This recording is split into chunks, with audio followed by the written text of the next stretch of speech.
ये जो कथा है भागवत जो आप कह रहे हैं कथा सारम मम कर्ण रसायन, तो सुखदेव जी महाराज ने भी इस कथा को कहा है। सूत जी ऐसा कहते हैं, गोकर्ण जी ने भी इस कथा को कहा है। सूत जी महाराज कहते हैं। शौनकादिक ऋषि पूछते हैं महाराज कृपा करके बताओ इस कथा को कब कब और किस किस ने कहा। तो सूत जी महाराज कहते हैं जिस वक्त भगवान श्री कृष्ण अपनी लीलाओं को विश्राम देकर स्वधाम के लिए प्रस्थान करते हैं, उनके 300 वर्ष बाद, ध्यान से सुनना, भगवान के स्वधाम प्रस्थान करने के 300 वर्ष बाद भादो मास की नवमी के दिन सुखदेव जी महाराज ने राजा परीक्षित को भागवत कथा श्रवण कराई। जगह का नाम है शुक्रताल। सुखताल जिसको आजकल आप लोग कहते हैं, वो इस समय तीर्थ स्थान है। वहां पर बहुत विशाल वट वृक्ष है, जिस वट वृक्ष के नीचे बैठकर किसने सुनाई? सुखदेव जी ने सुनी। किसने? राजा ने।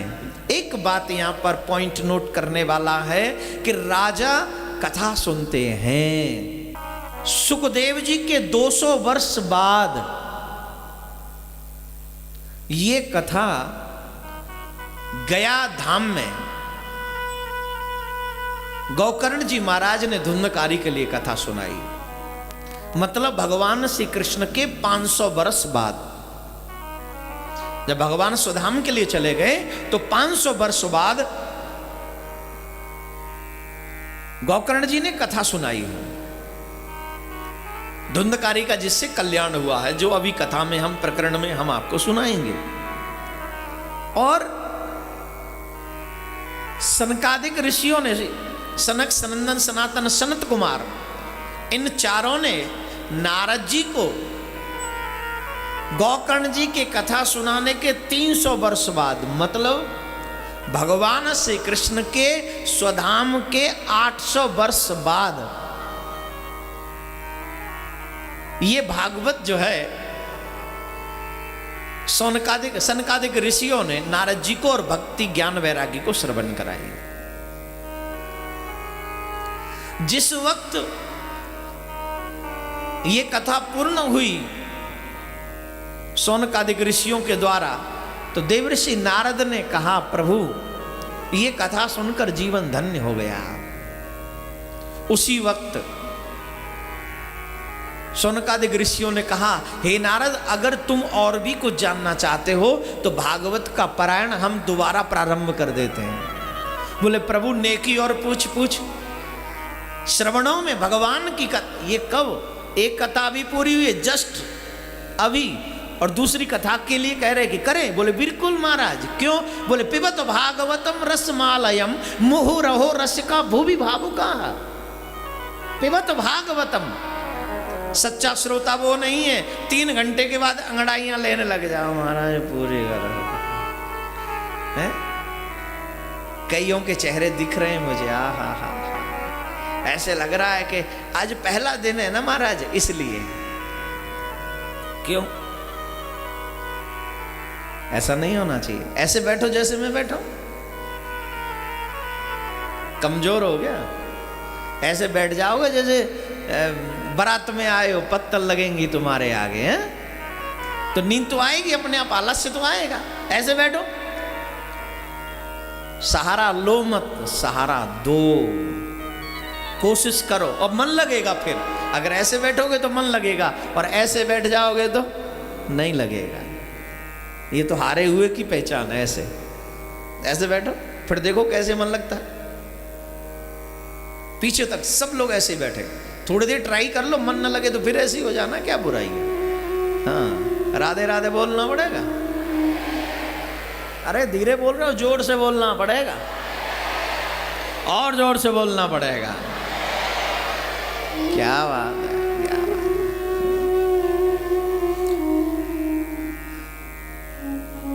अभी कथा पूरी हुई है। और नारद जी कहते महाराज कथा सुनने को मिल जाए तो इससे बड़ी और सुनाओ ना महाराज। और फिर व्यास पीठ जो थी उसी पे सनकादिक ऋषि इत्यादि विराजमान हुए और कथा प्रारंभ तैयारी हुई। और जैसी कथा प्रारंभ होने वाली ही थी उसी वक्त परम श्रद्धेय सुखदेव जी महाराज अनेकों तीर्थों में भ्रमण करते हुए श्री धाम अनेकों तीर्थों में भ्रमण करते हुए वहां पर पहुंच गए। जब वहां पहुंचे सनकादिक ऋषियों ने खड़े होकर स्वागत किया, आओ प्रभु आओ, आज का ये शुभ दिन है, ये पवित्र दिन है, आनंद आ गया आपको देखकर। अब अभी यहाँ कथा भागवत प्रारंभ होने वाली है, हम चाहते हैं कि अब व्यासपीठ आप स्वीकार करें, अब आप भागवत सुनावें। सुखदेव जी महाराज कहते हैं नहीं, ये व्यासपीठ का निर्माण आपके लिए हुआ है, इस व्यासपीठ पर आप ही बैठे, आप ही कथा का पारायण पूरा करें। लेकिन आपसे एक निवेदन है, अगर आप कहें तो मैं श्रोताओं को कुछ कहना चाहूंगा। अरे महाराज कहिए ना, सभी श्रोता लालायित हो गए, अरे सुनाइए सुनाइए गुरु जी, सुखदेव जी महाराज से हमको सुनने को मिलेगा, कुछ तो मिलेगा, तो कहा सुनाइए। तो सुखदेव जी महाराज कहते हैं, हे श्रोतागणों, जिस भागवत महापुराण को तुम श्रवण करने के लिए विराजमान हो, मीन्स ये समझिए कि सुखदेव जी आप ही को संबोधित कर रहे हैं, क्योंकि आप यहां भागवत सुनने के लिए बैठे हैं, आपको ही संबोधित किया जा रहा है, इसलिए आप लोग ध्यान से सुनेंगे। सुखदेव जी महाराज कहते हैं, हे श्रोतागणों, जिस भागवत को आप श्रवण करने के लिए विराजमान हुए हैं, इस भागवत की चर्चा स्वर्ग में भी हुआ करती है। इस भागवत की चर्चा जो है भगवान नारायण भी करते हैं, लक्ष्मी भी करती है। इस भागवत की चर्चा ब्रह्मा जी और शिव जी भी करते हैं। स्वर्ग में, देवलोक में नहीं उपलब्ध ये कथा, ये लक्ष्मी जी भी गाती हैं इस भागवत को, बाबा भोलेनाथ भी गाते हैं इस भागवत को, मां पार्वती भी सुनती है ये भागवत। कितने बड़ी महत्व की बात है कि जो बड़े बड़े देवी देवता हमारे सनातन धर्म के महत्वपूर्ण देवता हैं, वो भी इसी भागवत को श्रवण करते हैं, गाते हैं और सुनाते हैं। सुखदेव जी कहते हैं, जिस समय भगवान स्वधाम के लिए जा रहे थे, उस समय भगवान ने अपने स्वरूप को भागवत में विराजमान करा दिया और सभी को एक दर्शन कराया कि मैं कभी भी पृथ्वी नहीं छोड़ के जा रहा हूं, मैं पृथ्वी नहीं छोड़ूंगा कभी भी, कभी नहीं।